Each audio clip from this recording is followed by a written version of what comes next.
Hello friends, welcome to my channel. இன்றைக்கி நம்ம lemon rice எப்படி செய்கிறது அப்படிங்கிறத பார்க்கணும். நான் வந்து சாதம் வடித்து ஆற வச்சுருக்கேன். இப்போ இதில் வந்து கொஞ்சம் கொத்தமல்லி தலையும் கொஞ்சம் துருவின கேரட்டும் போட்டு மிக்ஸ் பண்ணிக்கோங்க. உங்களுக்கு வந்து கேரட் வேணாம் அப்படின்னா இக்னோர் பண்ணிக்கோங்க. நான் வந்து சின்ன பசங்க இருக்கிறனால கேரட்டு சேர்த்துருக்கேன். இப்போ வந்து 2 எலுமிச்சம்பழத்தில் ஒரு 1.5 எலுமிச்சம்பழம் வந்து நான் புளிஞ்சு வச்சுருக்கேன் ஜூஸு. தேவைப்பட்டால் அந்த இன்னொரு அரைப்பழம் வந்து புளிஞ்சிக்கலாம். இப்போ வந்து தாளிக்கிறதுக்கு வந்து நல்லெண்ணெய் தான் ஊற்றணும். நல்லெண்ணெய் ஊற்றிக்கிறேன். கொஞ்சம் நிறையாவே ஊற்றுங்க, அப்போ நல்லாயிருக்கும். கொஞ்சம்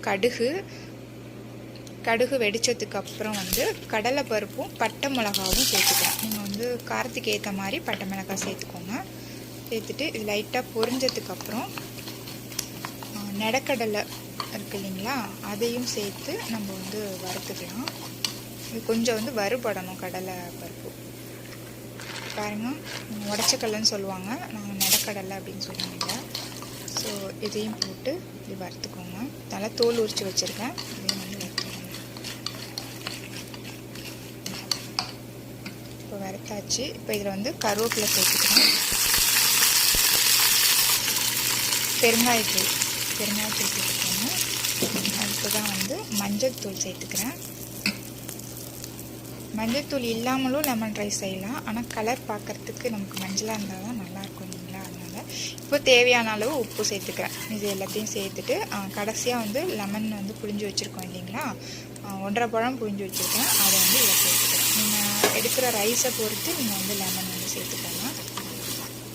சாதம் கிளறப்ப கூட புளிப்பு பத்தலை அப்படின்னா லெமன் புழிஞ்சு விட்டுக்கலாம்.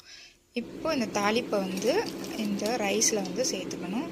சேர்த்துட்டு நல்லா மிக்ஸ் பண்ணி விட வேண்டியது தான்.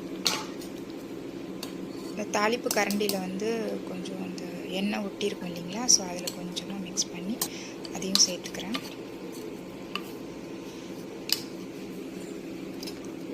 அதில் எண்ணெய் நிறையா இருக்கும், அதனால் இப்போது நல்லா வந்து மிக்ஸ் பண்ணி விட்டுட்டோம் அப்படின்னா லெமன் ரைஸ் வந்து ரெடி ஆகிடுச்சு. இப்போது உப்பு மட்டும் கடைசியாக செக் பண்ணிக்கோங்க. உப்பு கம்மியாக இருந்துச்சு அப்படின்னா நீங்கள் வந்து கொஞ்சம் உப்பு சேர்த்து மறுபடியும் நல்லா கிண்டி விட்டுக்கோங்க. இப்போ கொஞ்சம் உப்பு சேர்க்குறேன். புளிப்பு உப்பு ரெண்டுமே செக் பண்ணி பார்த்துட்டு சேர்த்துக்கலாம். இப்போ லெமன் ரைஸ் வந்து ரெடி ஆகிடுச்சு. உங்களுக்கு என்னோடய வீடியோ பிடிச்சிருந்துச்சுன்னா என்னோடய சேனலை சப்ஸ்கிரைப் பண்ணுங்கள். கண்டிப்பாக இதை வந்து நீங்கள் ட்ரை பண்ணி பாருங்கள்.